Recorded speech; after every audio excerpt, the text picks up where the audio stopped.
Today we are going to meet a senior business person to listen to his story.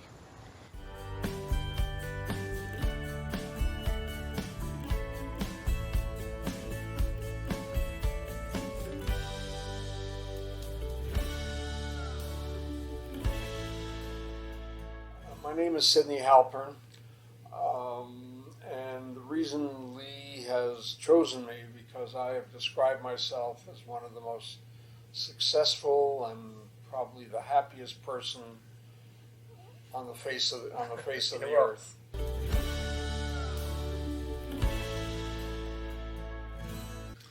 I came from humble beginnings, but I worked one day, $1 at a time to achieve the height of success. Sid, could you please tell me what's your definition of success, no matter for individual or for a company? My definition of happiness and success, I have a great family. Every one of my family is in a career, is in an educational path. My wife and I had impact on almost all of their lives, and every one of them, they're located from Israel to Vancouver, British Columbia. I had a great business career. I graduated as a chartered accountant in 1958, and for 36 years I had a role in one of Canada's largest manufacturer of men's, children, and ladies' garments, both knit and woven.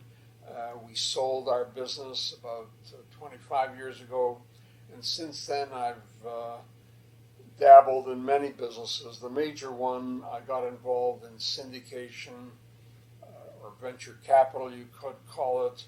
The third one, I gave back to the community.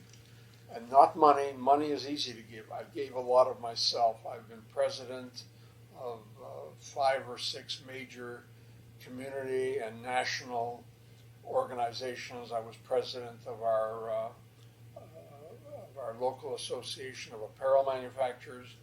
And the major reason I did this, because basically the culture I grew up with, that we have to give back to show the gratitude. And the fourth element of happiness is personal well-being. I had heart surgery 21 years ago. Until then, I worked 24/7. I found since then that I started working out and eating properly, living properly. The success of a company, many people think the success of a company is demonstrated by its profits. To me, profits is a scorecard to see if you've been successful. In our company, to be successful, number one, we were very innovative. By that I mean every 6 months we had to come up with a new line of product. We took risks, and so we were very innovative. We were always looking at new ways to increase our sales. The other part of our business that demonstrated success, we looked after our employees. We didn't treat them as as robots. Every one of them we knew was a mother, a father, a wife, a husband, and we treated them as such. We treated everybody with respect. Even the person that looked after our garbage, I treated him as respectful as I would to our bank managers. Do you have any suggestions to a young person or to new immigrants come to a new environment, to a new country, new city, if he or she has no money, no any background, no connections, no resources in the new environment, or even sometimes their English is not good enough.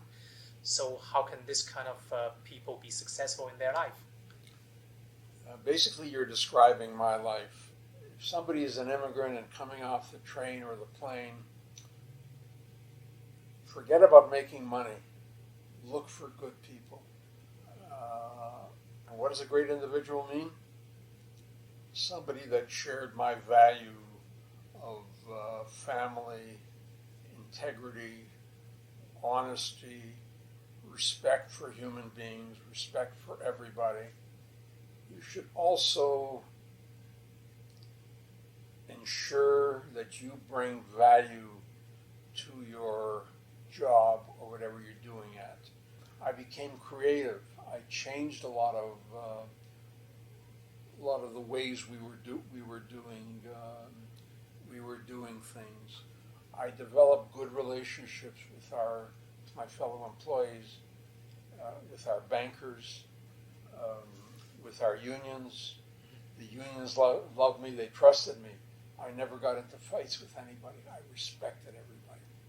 As long as you have patience, $1 at a time. You're not going to go from $100 to $1 million in one day. Yeah, but what's the secret to find a good people? They can leave their environment. They have to depend on the bad environment. So what do you suggest? Well, I disagree with you. You don't have to depend on a bad environment. You have to find the right environment. When you're looking for a job, when you're looking for a friend, do your due diligence. Look into who your friend is. Invite him out for coffee. Invite him out for dinner. See how he or she treats people. I can tell you who's good and bad within a few days. You've networked with me, for argument's sake. I can give you names of 100 people if you want to. Good people. Depending what you want to do, of good people that will help you move up in your career. The ones that don't get educated have to stay at their job for many, many years. The ones that do get educated, stay there for 1 year maybe, learn English, go to college, and eventually move out of that cycle. Education doesn't mean going to university only. No, not really. Yeah. This gentleman that I said I worked for, he only had a grade 5 education, but I learned more from him about marketing, about running a business. I say I got my MBA from him.